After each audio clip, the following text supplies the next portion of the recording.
biranyura. Ndashimira Imana mushobora vyose kuko yaratweretse yuko Burundi bufise kazoza keza. Ndafise ibimenyetso birenga kimwe ku Burundi bwahagurutse kandi butegerezwa gutera imbere. Nico gituma dushimira Imana mushobora vyose. Imana yadukuye hahandi.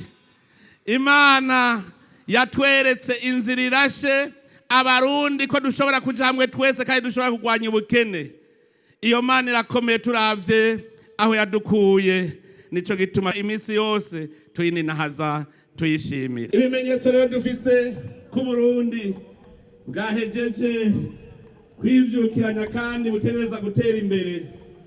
Ubwa mbere nuko abarundi twamaze kugira umutima w'ubwene gihugu uturanga.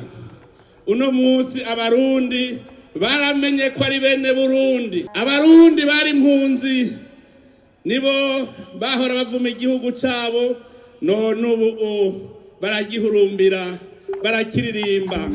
Ubu abarundi n'abari impunzi barahinduye karanga muntu yabo, ubu bitwa aba diaspora. C'est David de Ramba, c'est David de Gaza. Ubu rero harageze ko twubaka igihugu cacu. Amacakubiri y'imigambwe, amacakubiri y'intara vyose vyaraheze kuko twategereye yuko ubu kuba mu mugambwe atari bwo buzima. Umugambwe ni ishirahamwe rigufasha mu rugendo. Kare twari tuzi yuko guharanira ubuzima ari uguharanira ivyicaro. None ubu twategereye yuko uja ku kivi. Turavyibuka ubwa mbere imbonera kure zigitangura kuja mu makoperative. Hari abanyamigambwe bavyiyamiriza. Nabwiye nti ngo twibandaniriza urugendo, nibabona biryoshe bazoza. None ubu ugwaruka rwose ruri mu migambwe yose ruri mu makoperative, tutaravye imigambwe. Imana nini nahazwe. Uno musi umuzirikanyi wacu wamaze gukanura. Turamenya umutaha Imana yaduhaye ariwo tugiye kubakisha igihugu.